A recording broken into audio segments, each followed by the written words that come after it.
Welcome to Daily Wisdom, Walking the Path with the Buddha, a podcast shared by David Roylance. This podcast is dedicated to guiding you to completely eliminate the discontent mind and the suffering it causes by attaining enlightenment.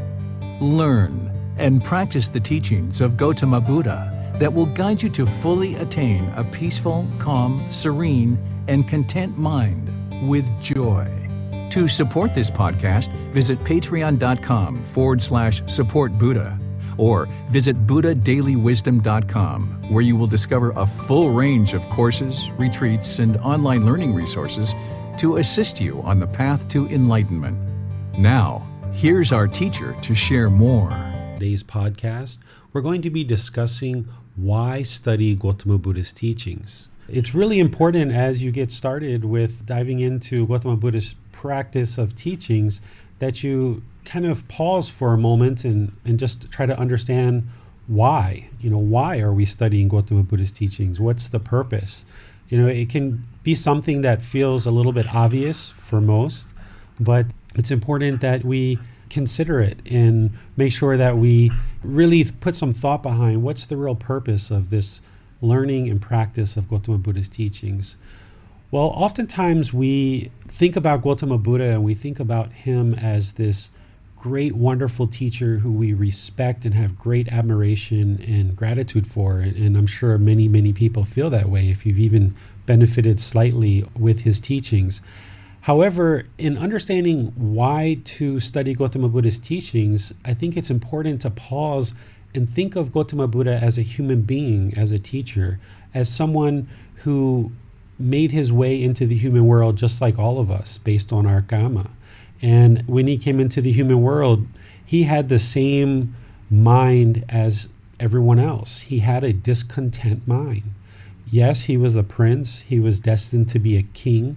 And he lived a very luxurious life for 29 years before he eventually went outside the palace. But at that time, when he went outside the palace and during his initial pursuit of enlightenment, he had the same afflictions of the mind, the same defilements, the same taints, the same challenges that we face. He had craving, he had anger, he had what we call ignorance or unknowing of true reality. His mind also experienced sadness, anger, frustration, irritation, boredom, loneliness, guilt, fears, shame, shyness. He experienced all these same discontent feelings of the mind, and it was through his dedication, through his commitment, through his journey that he did ultimately leave the palace and decide to try to discover the teachings to eliminate that discontent mind. And in doing so, he absolutely discovered the teachings that eliminate the discontent mind and shared those over the course of his lifetime from the age of 35 until he died at 80. So for 45 years, he shared teachings that would lead himself and others to a very content mind, a very peaceful, calm, serene, and content mind with joy. In doing so, there were many teachings that he needed to share, which we're going to dive into in this group learning program. If you've been reading the book that I've shared already, or if you're just getting started with it, as we get through the book, as we start moving into it, the teachings are going to be slowly uncovered for you to help you understand this journey to awakening the mind. For example, next week, we're going to be discussing what is enlightenment or Nibbana. The week after that, we'll be discussing the Four Noble Truths to help you understand the origin of the problem, the cause of the problem, how to eliminate the problem, and the way forward. We're going to be discussing the Eightfold Path. We're going to go through step by step the teachings of Gotama Buddha. But here today in this talk, I think it's really important that you pause and that we pause for a moment before we embark on this journey. Or if you've been on this journey for a number of years, it's important that you reflect on why is it that I'm on this journey?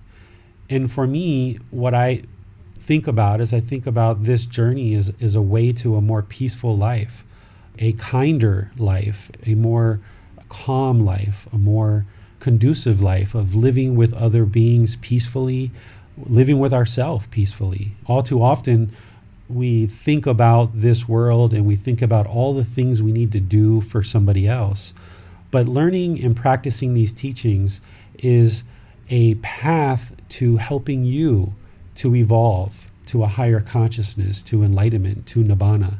And in doing so, you need to really focus on your own mind.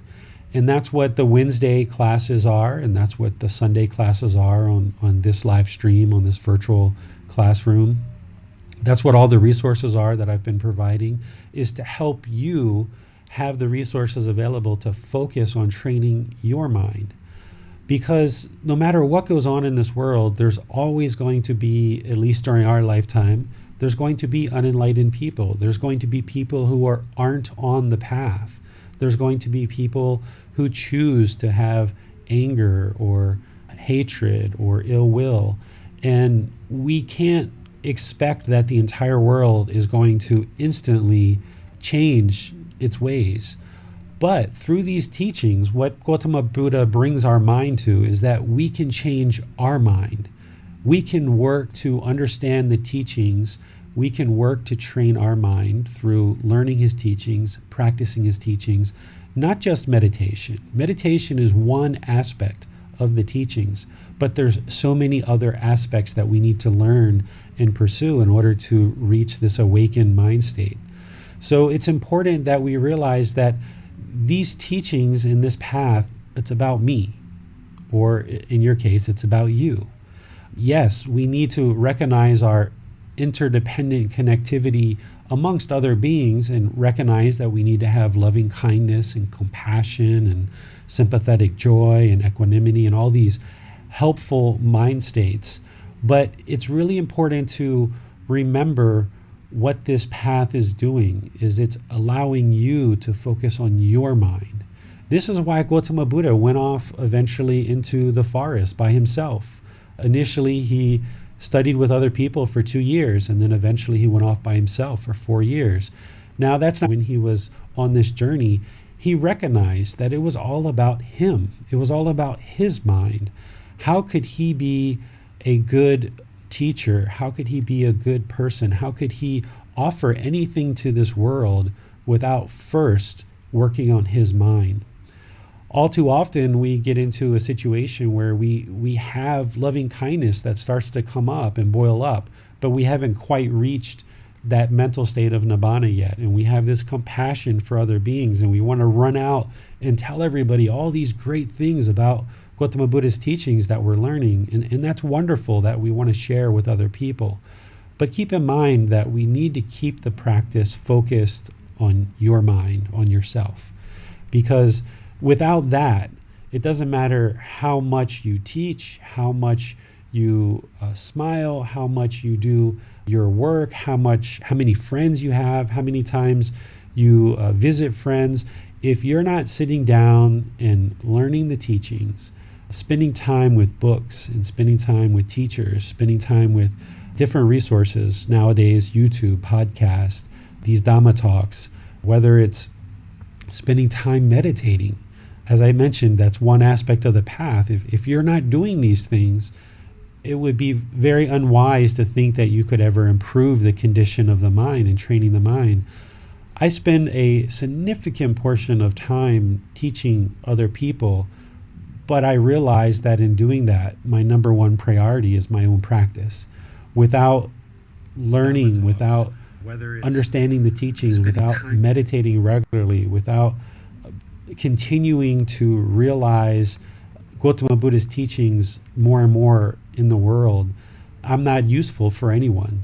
So while a lot of us have been taught in the West as we grow up that we need to do all these things for other people, that's great, and there's a time for that.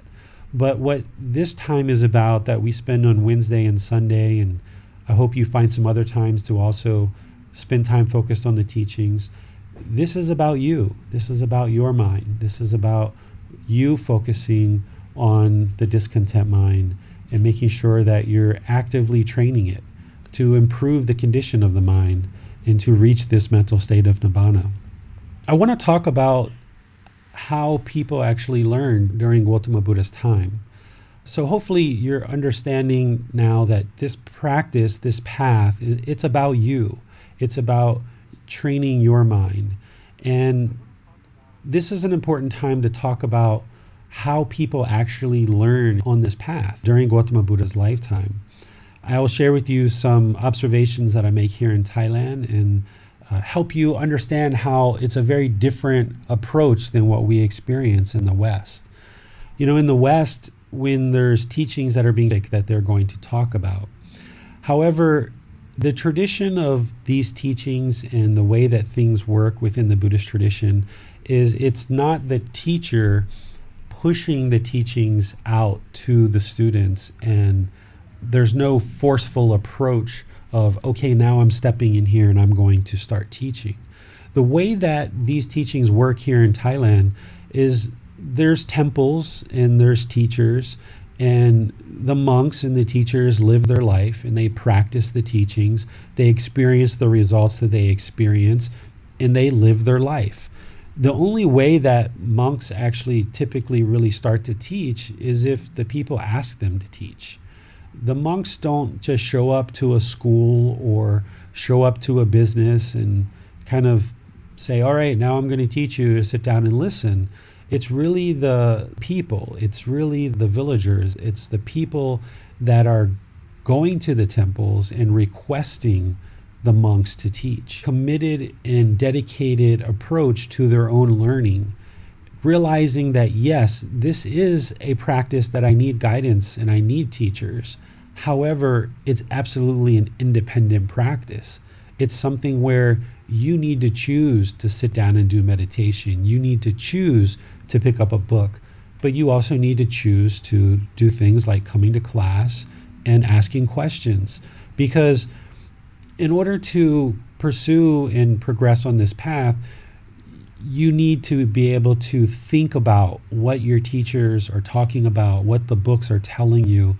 You can't just, as connecting to what we talked about last week, you can't just believe what your teacher's telling you. There's no belief in this practice whatsoever.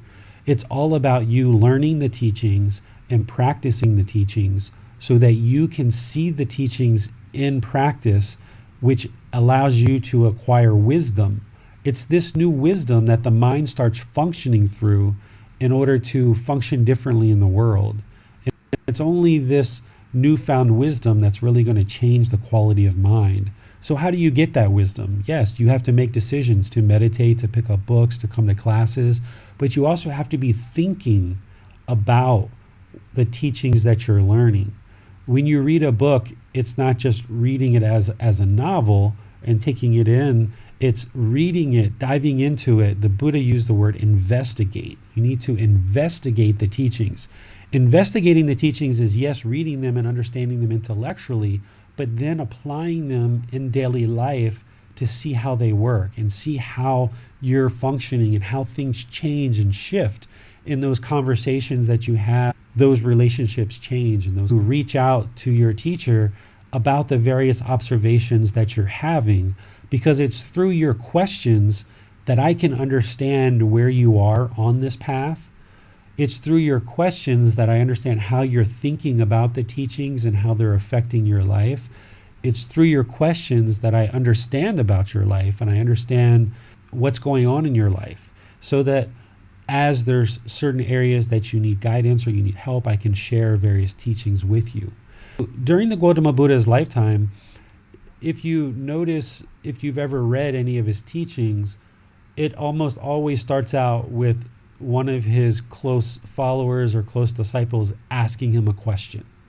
It never starts with the Buddha saying, well, let me tell you this. Let me explain to you everything I know. And here it is, right? This would be someone who has craving and desire to explain exactly what it is. And perhaps there might be some ego wrapped around that. So Gotama Buddha, he had his own practice. And there's actually times where he left his students for 3 months or so and just left them alone. He didn't stay with them his entire life. He was actively working on his own practice and continuing to meditate and continuing to practice himself. But it was his students that asked him questions and asked him repeated questions, that then the teachings started to ooze out of him. Because as a teacher, I have this book that is a structured learning chapter by chapter, but if I sat down in one sitting and tried to talk to you about all of these teachings, it would be very challenging. One of the challenging things is, okay, we have this hour talk scheduled. What do we really talk about in just an hour? It's such a short amount of time. And in the West, we probably think a 20 or 30 minute talk might be long, but an hour is so short when you think about awakening the mind and how big this topic really is. So the only way that I know is the way that I observe in Thai society and the way that I observe in Buddhist culture, which is the students learn, they are on an independent practice, they're gradually working on their own to learn and meditate and practice the teachings, and they reach out to the teachers and ask for help. And they ask with questions. And sometimes the question is, I don't know where to start, right? I don't even know what question to ask you. That's a very common question or a very common comment that I get among Western students. Or it might be, hey, I've read these 3, 4, 5 books. They all seem to be saying something completely different, and I'm lost. I don't even know where to begin. So don't feel shy about saying, I don't know. I don't know what I don't know. And that's okay. Wherever you are, I have no expectations in terms of what you're learning, when you're learning, how you should be progressing. My only interest is to make myself available to people who have an interest in learning and growing. So I would like to encourage you guys as we continue to move in this program, last week and this week, the next couple of weeks, we're going to be covering some pretty heavy topics. We're going to be getting into what is Nibbana, what is enlightenment, the Four Noble Truths, the Eightfold Path. We're going to dive really deeply into the 5 precepts, because oftentimes those are really simplified and they're not as simple as some of the translations may lead us to believe. So I really want to encourage you guys, as we're talking about why study Gotama Buddha's teachings, is that you understand this is your practice. This is your life. It's your life practice. And I am almost like a consultant or a guide, a teacher, but I'm not holding your hand and moving you through every little step. You need to do work on your own, which is reading, watching YouTube videos, podcasts, coming to these classes, doing meditation, and these types of things. So ask questions. Let me know what thoughts that you're having, whether it was from last class, whether it was from this class, whether it's something that's totally not even applicable to what we're talking about at this present moment, but you happen to run across something that struck your mind as interesting, or you weren't quite sure how to take that in, certain things that you're seeing at temples that you're visiting that you don't quite understand. When I ask for questions, you can ask questions on the topics that I'm talking about, or you can ask any question that's in your mind and helping you to get closer and closer to understanding the teachings of Gotama Buddha. So here I'll just pause and see if there's any questions out there.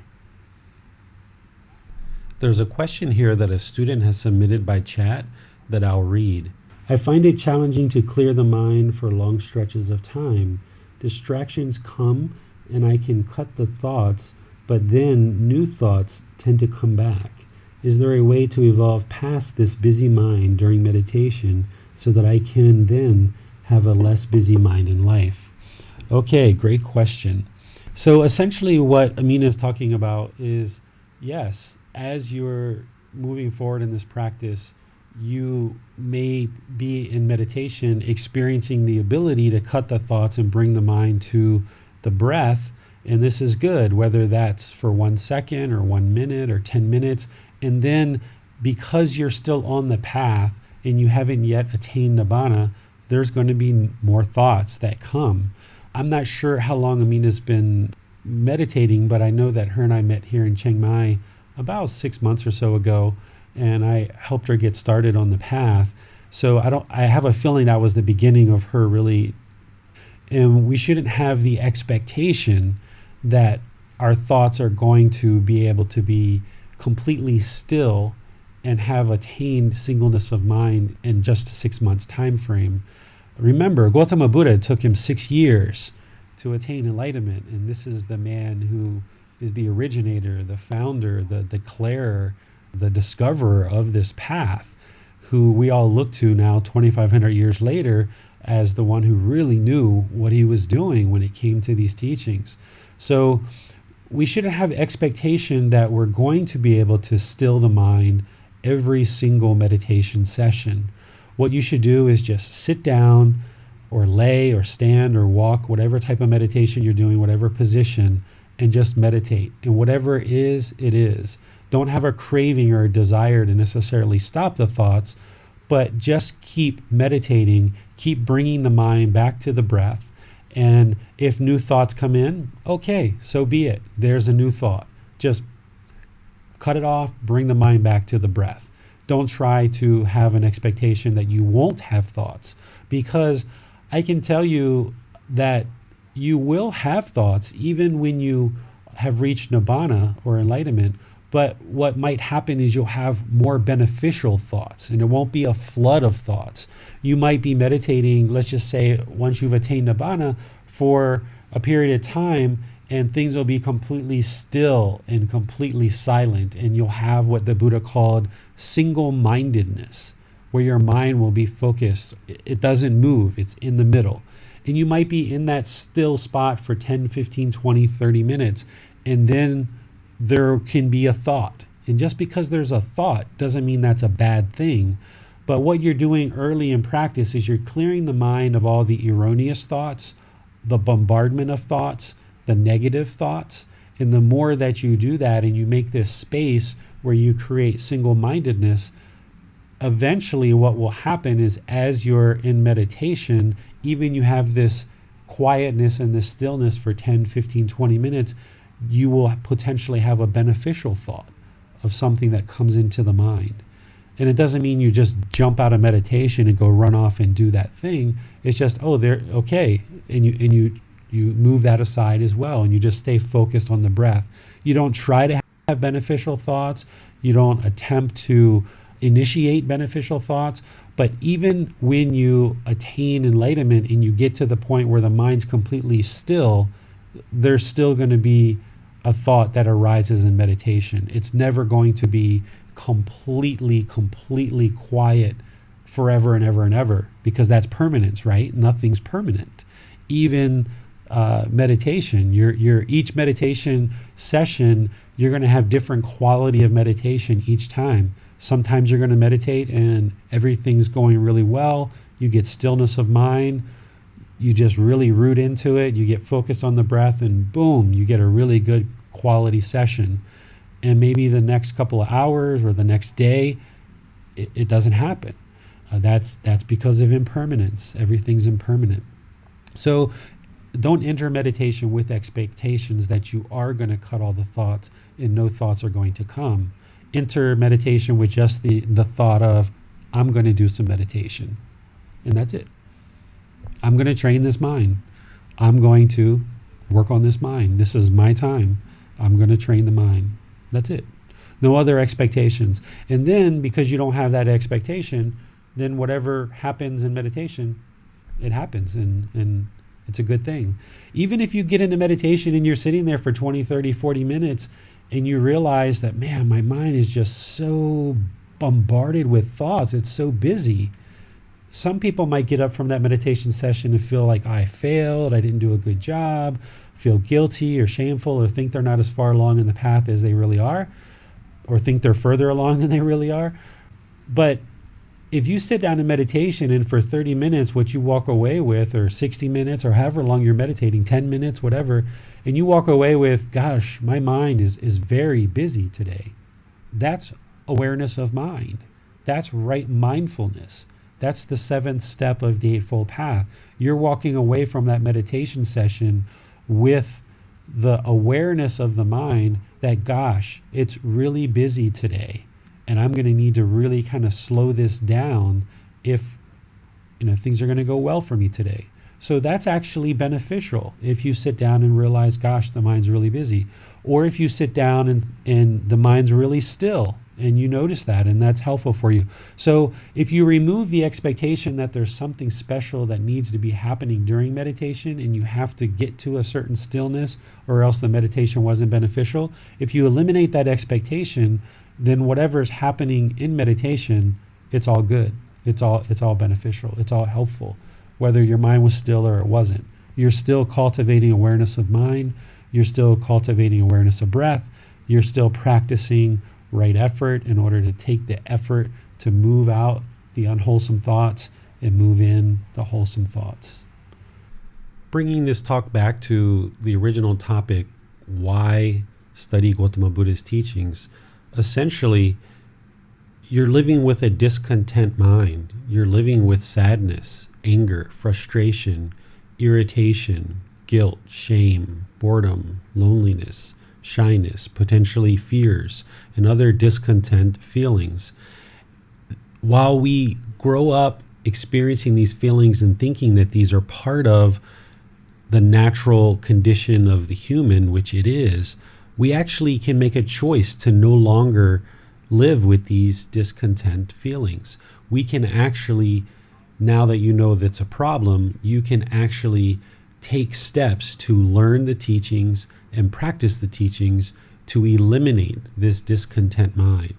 So for me, in making the decision to learn and practice the teachings of Gotama Buddha, it's making the decision that you no longer wish to live with the sadness, the anger, the frustration, the boredom, the loneliness, the guilt, the fears, the shame, the shyness, all of these discontent feelings that you've experienced your entire life. In stepping forward to learn Gotama Buddha's teachings, it is making a decision that I no longer want to live with these feelings. And there is a solution. There is a way to eliminate this. And it's through the path that leads to enlightenment. Thank you for listening and choosing to learn and practice the teachings of Gotama Buddha. It's the very best thing that you could ever do for yourself, those close to you, and for all of humanity. Look forward to discussing more on our next podcast. Have a wonderful day. Thank you for listening to this podcast. To provide support for this podcast, visit patreon.com/support Buddha. To access more teachings, visit buddhadailywisdom.com. There, you will discover a full range of courses, retreats, and online resources to assist you on the path to enlightenment. Remember to establish a daily, consistent meditation practice, along with learning and practicing these teachings. A well-developed meditation practice is the foundation in which to train the mind to attain enlightenment.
Thank you again for watching.